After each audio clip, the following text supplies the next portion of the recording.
I wanted to flag some key details of this developing story. The Judiciary Committee staffer who was forced to resign today over an earlier sexual harassment allegation is more than just an embarrassment for the committee. It runs a bit deeper than that. Garrett Ventry was seconded to the committee by CRC Public Relations, a well-connected right-wing PR firm which works for the Federalist Society and the Judicial Crisis Network, the campaign-style group that runs ads and mobilization for Federalist Society-selected candidates. If that name sounds familiar, it should. CRC Public Relations is the same firm that ran Ed Whelan's effort to exonerate Kavanaugh with his nonsensical Twitter thread accusing a random high school classmate of attempting to rape Professor Blasey Ford. So this wasn't just an example of one person's extremely bad moral and political judgment.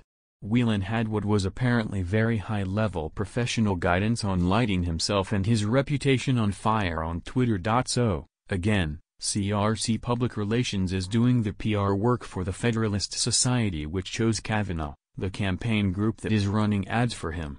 They also directed the stunt trying to exonerate him by accusing a fellow classmate of attempted rape.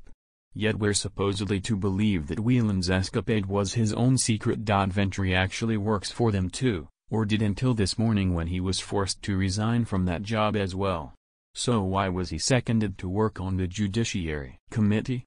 In Politico, Eliana Johnson reports this. Thank you to Sarah Posner for flagging this. A source said Ventry had joined the committee after the Federalist Society requested that CRC send somebody over to the Hill to help with the Kavanaugh nomination. So the Federalist Society reportedly asked its PR firm to second someone to the Hill to help coordinate on pushing through the Kavanaugh investigation. They're working it from the White House. That happened to be someone with a history of at least one claim of harassment. Indeed, it was Ventry who hopped on Twitter little more than an hour after Whelan's faceplant went live to deny on the committee's behalf that anyone there knew about it or was involved. Then there's this additional fact. According to the Post, about 90 minutes after the Post revealed Blasey Ford's name to the White House as part of reporting out the article in which Blasey Ford went public, Ed Whelan was researching her background on LinkedIn. On Sunday, Ford noticed that, even before her name became public, Whelan appeared to be seeking information about her. That morning, Ford alerted an associate via email that Whelan had looked at her LinkedIn page, according to the email, which was reviewed by the Post. LinkedIn allows some subscribers to see who views their pages. Ford sent the email about 90 minutes after the Post shared her name with a White House spokesman and hours before her identity was revealed in a story posted on its website.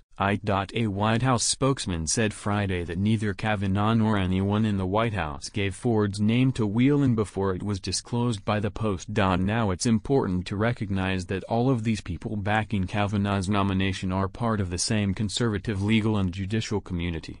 There's nothing strange or wrong about that. Every White House will coordinate with people on Capitol Hill and outside groups to push a nomination, though I'm not sure I've ever seen this level of coordination or a private group running the show from the White House and Capitol Hill.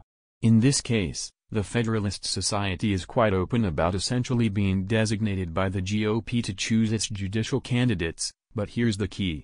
We have a wide round of denials that anyone on the Hill or the White House or Kavanaugh himself had anything to do with trying to save Kavanaugh by accusing the uninvolved classmate. But the web of connections here, while not at all unprecedented in themselves, make that very implausible.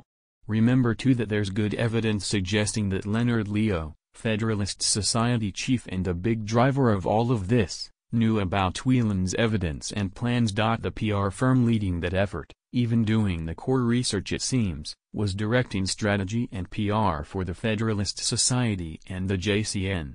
It had its staffers seconded to the Judiciary Committee.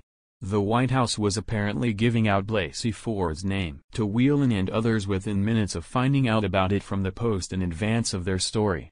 These people are all working together. Almost certainly Whelan's plan was well known in that group and supported by them. None of these denials hold any water. It's only a matter of time,